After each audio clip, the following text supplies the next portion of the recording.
घरों की बहु बेटियां काजू किशमिश डालकर हलवा खीर बनाया करती थी, खाती थी और झूठे छोड़ देती थी। बांदियां नौकरानियां खाती थी। उनके पूर्व जन्म के संस्कार अच्छे थे। बैटरी चार्ज थी, आगे चार्जर मिला नहीं, वह बैटरी डिस्चार्ज हुई, खत्म होगी।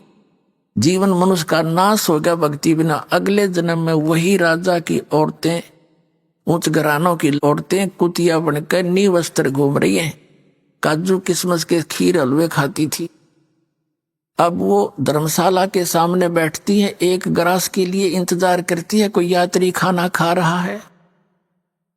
अब वो कैसा टूक डालता है कुत्ते को, ऐसे फेंक देता है रेत में, और फिर वो ऊंच घरों की बहन बेटियां और कुतिया बनी अंडे और उस टूक को भाग कर खाती हैं।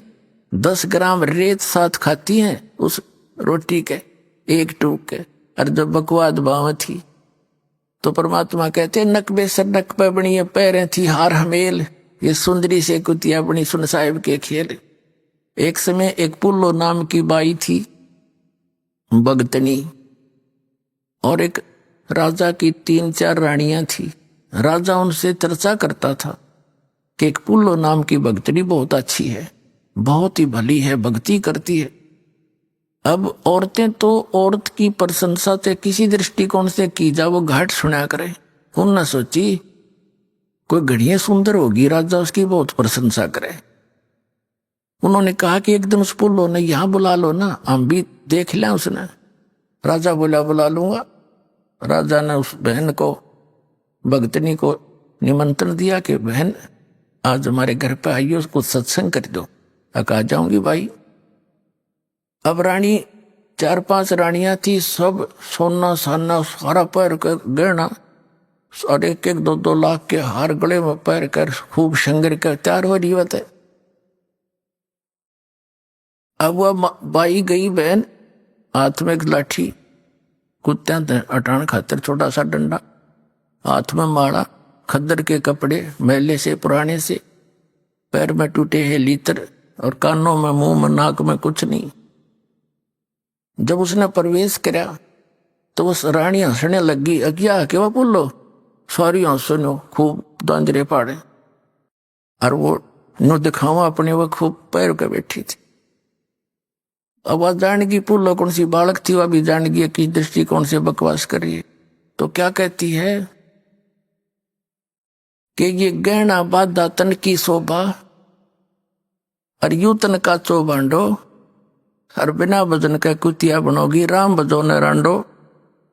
कहते हैं इस तुम के राजी हो रही श्रृंगार करके, किस पर पैरे बैठी हो तो काचा बांडो है, काचा बांडा, तड़के मर जाओगी कुतिया बनी आंडोगी, भजन करो न रांडो। यानी इनकी अपनी लैंग्वेज होती है या समझाने की। तो उनके वह बात समझ में आ गई, सत्संग किया, परमात्मा ने उन पर भी दया कर दी। लेकिन फिर वो भी राजा के साथ वहां जान लायक। अब प्रसंग चल रहा था मीराबाई का। तो मीराबाई को उनके घर वाले बाहर नहीं जान दिया करता, उसका देवर। घर वाले ने तक मना नहीं किया, वो नेक आत्मा था। तो उस खूब उसने कोशिश करी। फिर उसके देवर ने सोचा मीराबाई के ना कि भाई इस तो अच्छा तो इसने मार दूं, हमारी इज्जत बची रहेगी, हम कितने नीच हैं। इस तरह की बकवाद भी सोच ली। तो उसने सोचा कि अभी न्यू मारूंगा तो पता चल जाएगा, नौकर नाकर की तो जिक्र कर देंगे, तेरी डंडा हो जाएगी समाज में। उसने सोचा कि तू इसको ऐसे तरीके से मार दक्षिण बेरा बिना पट्टे। एक सपेले से बात करी, एक सपेरे से बात करी, गारडू से जो सांप रखते हैं सर्प, उससे कहा कि इतना विषैला सर्प ला दे कि एकदम डंक मारते मर जा। उसने पैसे मांग लिए, दे दिए राजा ने, एक सर्प ला दिया और उस सर्प को एक गहनों के डिब्बे में पैक कर दिया, डाल दिया। और अपने लड़के का जन्मदिन मनाना था उस मीराबाई के देवर ने। सारे रिश्तेदार इकट्ठे हो गए, आने थे वहां पर। तो उसने उस दिन सोचा कि आज इस वो मंगा कर सर्प उसी दिन और बंदी को दे दिया वो डिब्बे में। अगजा मीराबाई को दे दे, यो इसमें हार है 9 लाख रुपया का। बांदी से कहा सभी को सुना के, जहां आम सब बैठे थे, और वो सर्प सपेरा डर गया था पहले दिन।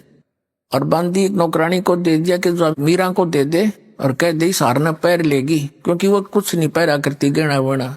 और वैसे तो विधवा होने के बाद माई पहले कुछ भी प्रयोग करती ही नहीं थी। तो उसने कहा कि उसको कह देना मीराबाई को कि इस हार को पैर लेगी, कदे मेरी बेइज्जती करवा दे रिश्तेदारों में। नू ना कहेंगे भाई मर गया था पाछे, तो इसने ओढ़ने पैरने के लिए भी कुछ नहीं देता। तो इसलिए सब कुछ समझा के और वह बांदी भेज दी। बांदी ने जाके कहा कि राजा ने कहा है इस हार ने पैर लिए, रिश्तेदार आए हुए हैं, और नहीं तो तेरी खैर रही है, बहुत नाराज हो जाएगा तेरे तो। मीराबाई ने सोची कोई बात नहीं, मेरे लिए तो यह माटी है। और यूं मानने को ना नाड़ी समझ को भी बात भी ना बिगड़ती, थोड़ी देर डाल लूंगी, घंटा 2 घंटा। बांदी के सामने ही उसने कहा खोल बांदी। नौकरानी खोल ले ला इसने। नौकरानी ने खोला, उसमें इतना सुंदर हार था, वहां आसपास कोई बने नहीं, उस क्षेत्र में भी नहीं बन रहा था, इतना बढ़िया हार उसमें। और मीराबाई ने पैर लिया, वह पड़ा रह गया। माटी यहाँ है, यहाँ एक जैसी है, मेरे लिए तो सोना नहीं, हीरे नहीं, मेरे लिए तो मिट्टी है। अब पैर लिया, बांधी आ गई। अब वो गया, फिर बाद में अकमरडी होगी बात है। वो उद्देश्य ये लेकर गया था, लोग न सोचेंगे सांप से डस कर मर गया, अब पकी तो सांप आ गया होगा। अब अन्यों कौन पूछा था भाई सांप, वो बतानिया वो सांप लड़ गया, सांप लड़ गया, उठा लो, इस तरह सोच रहा था। तो थोड़ी देर के बाद वो गया कि वो मर चुकी होगी, और फिर सबको बुला के कह दूंगा अरे सांप लड़ गया भाई, सांप लड़ गया, बुलाइयो सपेरों को। वो जाकर देखा, दरवाजा खुला, वह हार पहने बैठी। मीराबाई से कहा कि उसके देवर ने कि दुष्टा यही काम करने जाती थी मंदिरों में, देखा ना तेरी पोल खुल गई, कहां से लाई ये हार तू? ये हार इतना कीमती हमारे पास भी नहीं है, तू कहां से लाई? अब वह मीराबाई आंखों में आंसू बजाई कि तू मुझे मरण भी नहीं देता, मुझे जीने भी नहीं दे रहा, आप ही हार भेजने वाला और मेरे को बदनाम कर रहा है। तू निकम्मे, तने शर्म आनी चाहिए कुछ। वो कहने लगा मैंने कहा भेजा, इस डिब्बे में भेजा तेने हार। वो कहने लगा झूठ बोलती है तू। बांदी को बुला जो लेकर आई थी। वो बांदी बुलाई। बांदी से उस राजा ने पूछा कि बांदी ये हार कहां से आया? कि जिस आपने जो दिया था उसी बक्से में था, और उसने सर्प अपने सामने बंद करवा के दिया। अब बताओ, परमात्मा जिसने रखे ये कुतरू मार सकते हैं?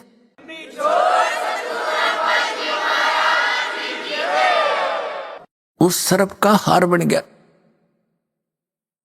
अब वो इतने मान बढ़ाई में इंसान इतना अंधा हो जाता है और भूल जाता है भगवान को। राणा ने सोची कि आज तया बच गई भाई, क्यों बात बनी। आप इसको फिर देखता हूं। एक दिन क्या किया, एक सपेरा बुलाया उसने, अरे डक में तू के लाया था? अगदी सांप आपके सामने सर्प मैंने डाला। तो उसने कहा कि अब एक ऐसा विष देते मुझे ला के, एक के घूट में मर जा। वो ऐसा विष ला दिया और मीराबाई के पास गया तलवार लेके, और साथ में विष एक कप के प्याले में डाल के,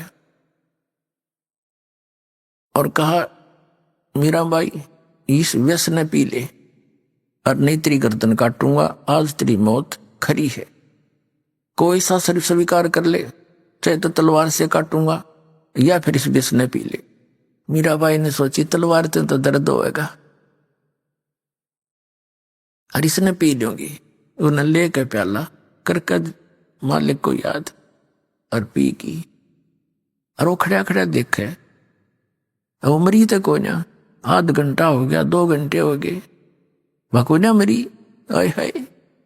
कहते हैं मीराबाई को मारन लागे, जहर का प्याला प्यारे, पीवत ही अमृत हो लाग्या, हो गया सर्द ही यारे, मन तू पावेगा अपना किया रे, भोगेगा अपना किया रे। कहते मीराबाई को मारन लागे जहर का प्याला प्यारे, और पीवत ही अमृत हो गया, हो गया सर्द ही यारे। कहाँ तो उस व्यसन ने बेचैनी बनानी थी, उसको तड़फाना था, और कहते अमृत की तरह ठंडा कर दिया कलेजा मीराबाई का परमात्मा की दया से।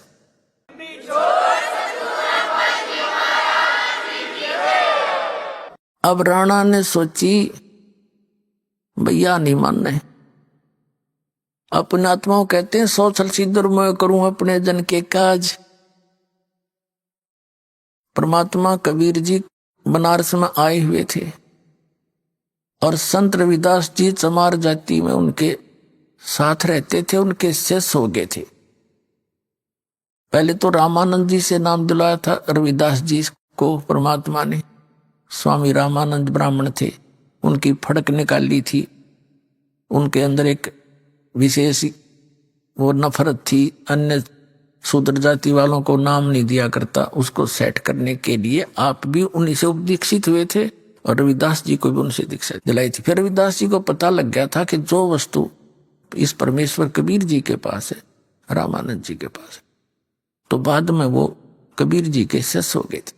तो परमात्मा कबीर जी और रविदास जी उसी नगरी में एक गरीब के घर पे बाहर, उसका घर था, सत्संग कर रहे थे। एक हफ्ते का सत्संग रख रखा था, सत्संग कराया करते, दिन में भी करते थे, रात को भी करते थे।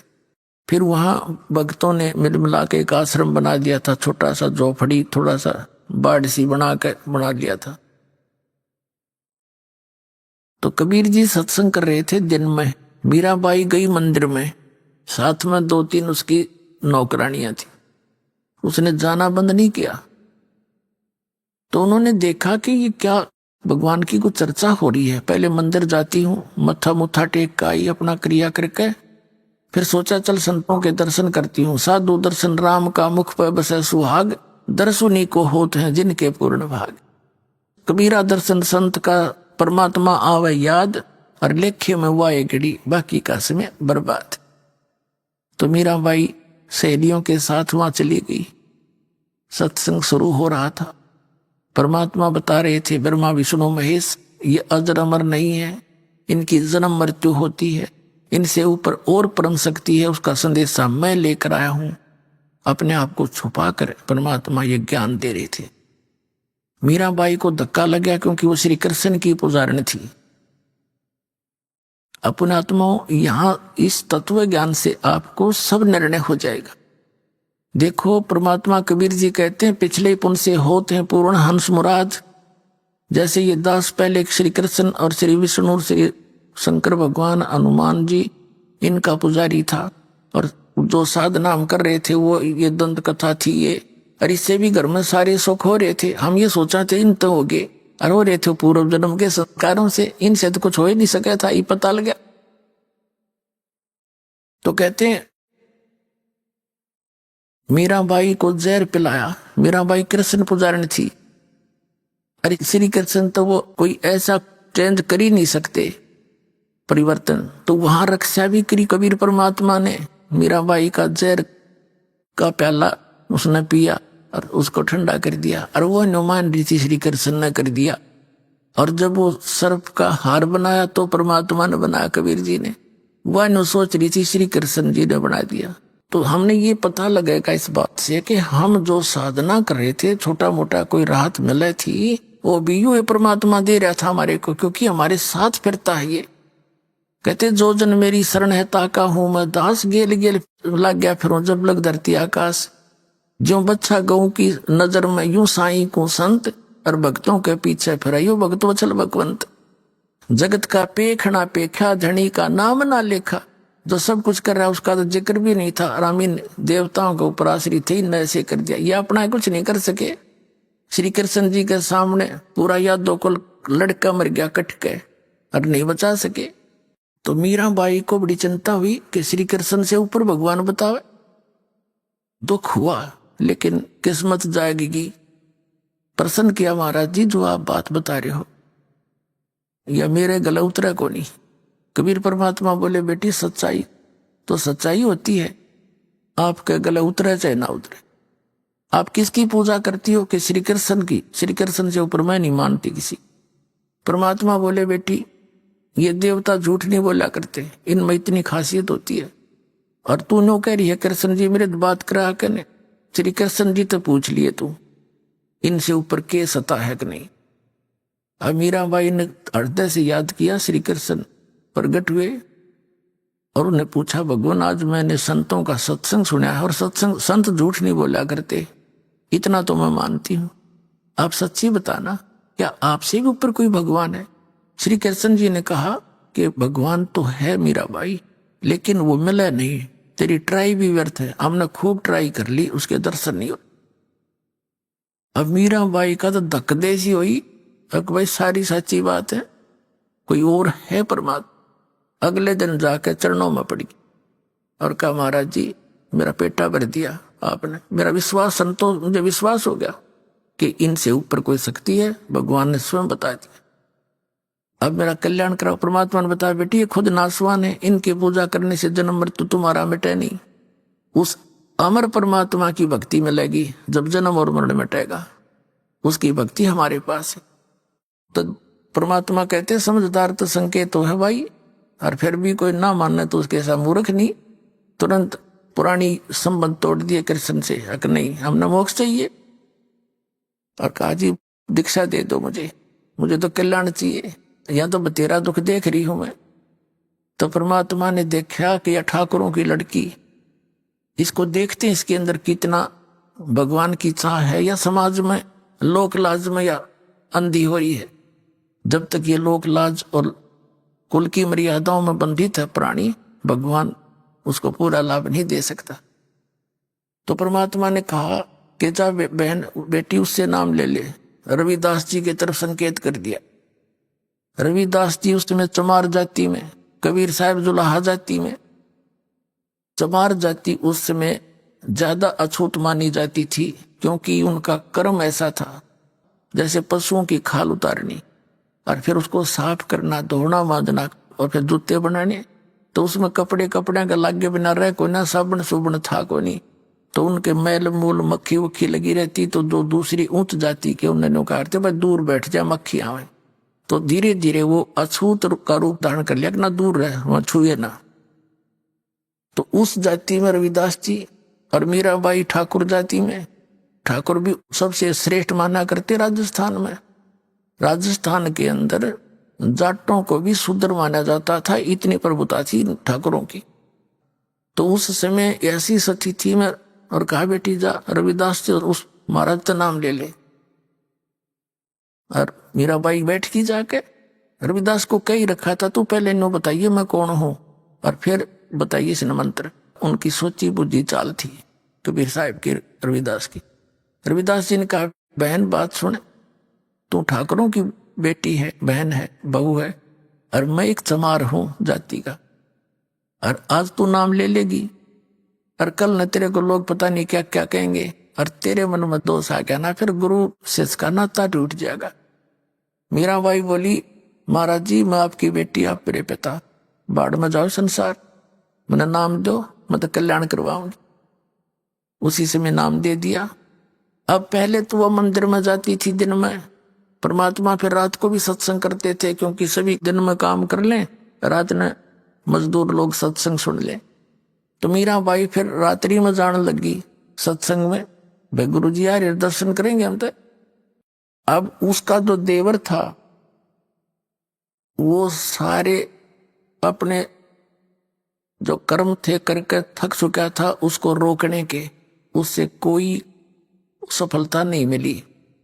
फिर उसने सोचा था कि लड़की अपनी माँ की बात मान लेती है।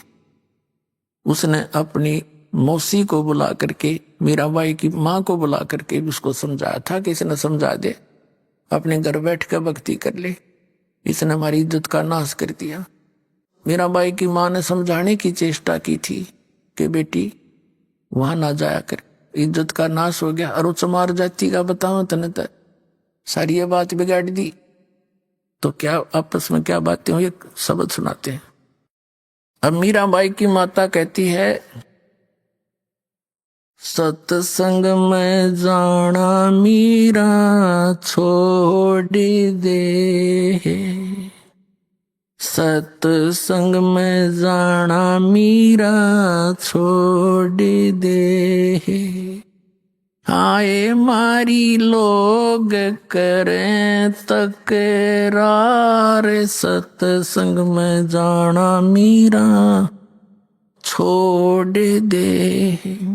आए मारी लोग करें तकरार, सत्संग में सत्संग में जाना मेरा ना छोटेरी, सत्संग में जाना मेरा ना छोटे। हारी चाहे जड़ के मरो सन सारे, सत्संग में जाना मेरा। हारी चाहे जड़ के मरो सन सारे, सत्संग में जाना मेरा ना छोटे। थारे सत्संग के राय में है, थारे सत्संग के राय में हाय वहाँ पर रहते हैं काले नाग, कोई कोई नाग तन डस लेवे। हाय वहाँ पर रहते हैं काले नाग, कोई कोई नाग तन डस लेवे। जब गुरु मारे मेरे करी, जब गुरु मारे मेरे करी। हारी वे तो सर पे गंडे वे बने जावे, सत्संग में जाना मेरा ना छोटेरी। हारी वे तो सर पे गंडे वे बने जावे, सत्संग में जाना मेरा। थारे सत्संग के राय में, थारे सत्संग के राय में आए वहाँ पर रहते हैं बबरी शेर, कोई कोई शेर तन खा लेवे। आए वहाँ पर रहते हैं बबरी शेर, कोई कोई शेर तन खा लेवे। जब गुरु मारे मेरे करी, जब गुरु मारे मेरे करी। हारी वे तो शेरों के गिद्दड़ बने जावे, सत्संग में जाना मेरा ना छोटेरी। हारी वे तो शेरों के गिद्दड़ बने जावे, सत्संग में जाना मेरा ना छोटेरी। थारे सत्संग के बीच में है, थारे सत्संग के बीच में आए वहाँ पर रहते हैं साधु संत, कोई कोई संत तन ले रमे। आए वहाँ पर रहते हैं साधु संत, कोई कोई संत तुन तन ले रमे। तेरे री मन में माता पाप हैरी, तेरे री मन में माता पाप हैरी।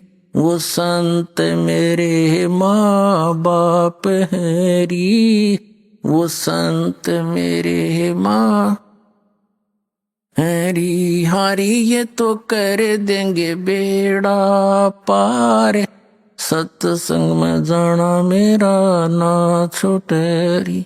हारी ये तो कर देंगे बेड़ा पार, जाना मेरा ना छोटेरी। सत्संग में जाना मेरा छोड़ दे।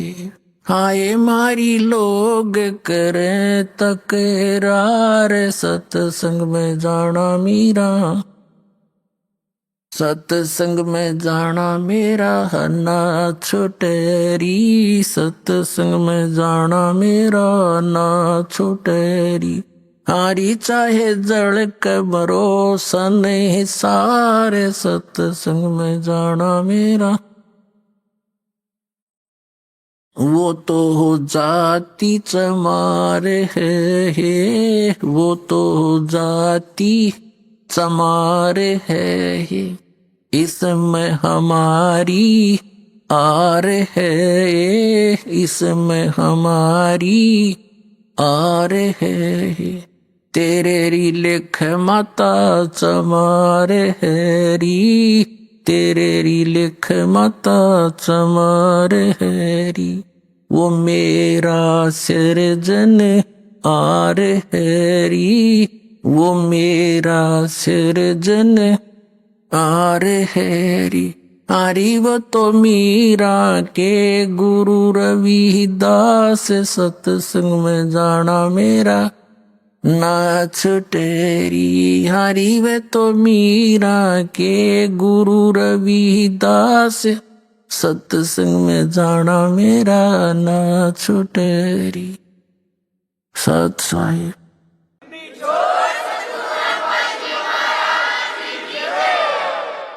अपने आत्माओं, वैसे तो मीराबाई जी का और भी आगे बहुत बड़ा कथन है, क्योंकि आप जी ने अभी इनकम्प्लीट स्टोरी सुन रखी है सारी ही सारी। आगे क्या हुआ, मीराबाई जी को बहुत तंग किया करते थे। मीराबाई ने सोचा ये रोज दुखी रखे, ज्ञान ऐसा मिल गया है, अपनी भक्ति कहीं और कर लूंगी, परमात्मा साथ रहेगा, गुरु जी ने कह रखे। तो मीराबाई घर त्याग कर चल पड़ी। आगे जाकर क्या देखा, एक साधु था, संत, और वो नकली डुप्लीकेट संत था, ड्रामा करता था, कैसे गुफा में रहता था। और वहां उसके लिए एक प्रसिद्ध था कि भाई वो संत औरत के दर्शन नहीं करता। मीराबाई गई, वहां कुछ भक्त बैठे थे गुफा में, शाम के समय आता था, उसने कोई समय फिक्स कर रखा था अपने दर्शन देने का। तो उन्होंने पूछा मीराबाई से कि कैसे बैठे हो भक्तों।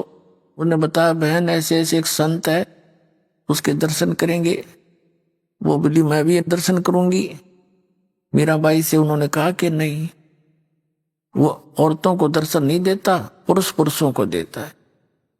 मीराबाई बोली कि मैंने तो सुना है पुरुष एक ही है और सब उसकी पत्नी है, वो एक ही पीव है, सबका एक मालिक है, क्योंकि परमात्मा का ज्ञान ऐसा है। ये तो बच्चा रहा दे नकलियानत है। तो नो बोली भाई मैं तो दर्शन करके जाएंगी जब दूसरा भगवान आड़े बैठे थे। पुरुष अगर यही है तो फिर मैंने धक्के खाने की क्या जरूरत है। जब यू पुरुष है, यू परमात्मा है, तो बैठी मैं तो उसके दर्शन करके जाएंगे। उसके पास संदेश आ गया, एक बाई है और ऐसे ऐसे कह रही है। उसके भी कान खड़े हो गए, अगर मैं दर्शन करके जाएंगे। वो आ गया बाहर। मीराबाई बोली भाई मैंने तेनू सुना, तू क्या है, इस शरीर से पुरुष मानता अपने आप को। कल मृत्यु कबो जाकर फिर कहाँ गया तेरा पुरुष पड़ा, डले डोन लग रहा। आ मेरी गेल तेने संत मिलाऊंगी। उसकी भी चौन तोड़ दी। अरे पुरुष तो कोई एक है और तू नफरत करता औरतों से, तो क्या आत्मज्ञानी है फिर। पुणात्माओं जैसे पहले सांग हुआ करते गांव में, पुरुष ही स्त्री का रोल करके राजा रानी बना करते थे और डांस डूंस करते थे। तो एक लड़का दूसरे साथी के साथ वो सांग देखने चला गया। वो लड़की का रोल कर रहा था, अभिनय कर रहा था। लड़का छोटा सा 15-16 साल का, दाढ़ी मूछ नहीं थी, सिर पर बाल रखे हुए थे औरतों वाले, वो उसका वही प्रोफेशन था। तो दूसरा जो पहली बार गया था वो कह रहा था देख कितनी सुंदर लड़की है, कैसा डांस कर रही है।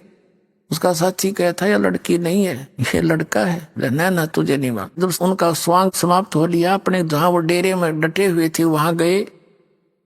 उसने उतार के अपने आर्टिफिशियल सारे पार्ट रख दिए एक तरफ, और कच्चे कच्चे में खड़े बाल बाल ऊपर थे।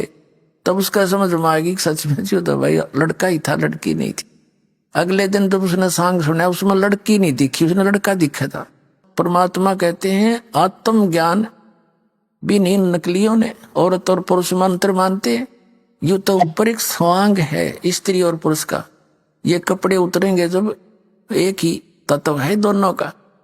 तो क्या कहा तू पुरुष है, तो उस डले डोया था उसकी भी चौन तोड़ी। फिर वृंदावन में जाकर रहने लगी।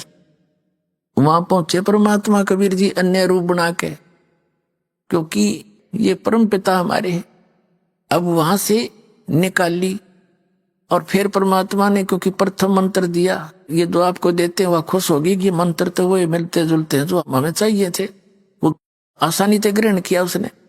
फिर वहां पहुंच गए अन्य रूप बना के, चर्चा करने लगे, बात चलाते रहे। फिर मीराबाई से कहा कि इस मंत्र तो बात ना बने, वो तो सतनाम चाहिएगा 2 अक्षर का, और सार नाम, जब मोक्ष होगा बहन तेरा। फिर उसका समस्या आ गई, गुरु नहीं बदला करते। परमात्मा बोले जो उस संत ने नाम दे रखा है वो बिल्कुल ठीक है, लेकिन वो प्राइमरी क्लास तक का है। अरे अगली क्लास में चलेगी तो वो तो बहन आगे पढ़ाई पढ़नी पड़ेगी तने, वह समझ गई। तब परमात्मा कबीर जी ने उनको दीक्षा दी, तब उस बाई का मोक्ष हुआ। अब ये गाटा जोड़ रहे थे, कृष्ण जी के गुण गाया करती, वह मोक्ष होगी। कृष्ण का मोक्ष कोई ना, मीराबाई का कहां से होता। अब उस बहन ने, उस विधवा बहन को भगतनी ने बताया कि बहन दुनिया की नहीं मान्या करते, यदि मीराबाई लोक लाज करती आज गदी बनी आंडो और सब कुछ तोड़ के बंधन भगवान की भक्ति करगी, दुनिया गुण गाओ उस बेबे का बहन का। और देख ले तू, सोच ले, यह बात उस विधवा बहन के समझ में आएगी। भाई समाज तो वो भी ना जीने देता, यार तेरे भी बकवाद कर रहे ये चाचे ताऊ इसके छोड़ेगे। कभी नो कहे तू वहां खड़ी देखी थी, तू वहां ऐसे क्यों गई थी, ये तो फिर भी पीछे पड़े रहे, चल देखी जाएगी। परमात्मा साथ देता जब ऐसे दृढ़ निश्चय से चलते हैं। अब उसने जाकर सत्संग सुना, दीक्षा ले ली और उसका तो जीवन बदल गया। सारे दिन रोया करती, अपना ठीक है अपनी कर नहीं पाओगा, बेटा है बेटा अपने स्थान पे, ना मानता मैं क्या करूं। लेकिन एक अर्ज रखा करती गुरु जी के पास कि महाराज जी लड़का बिगड़ गया और शराब पीवे है, मानता नहीं कहे की। परमात्मा बोले बेटी तू हिम्मत करके लगी रहना, हिम्मत ना हारिए। आन देश में परमात्मा के पास सारे तरीके होते हैं, पर तू दृढ़ रहना। अभी आपने सुने संत रामपाल जी महाराज के मंगल प्रवचन। आइए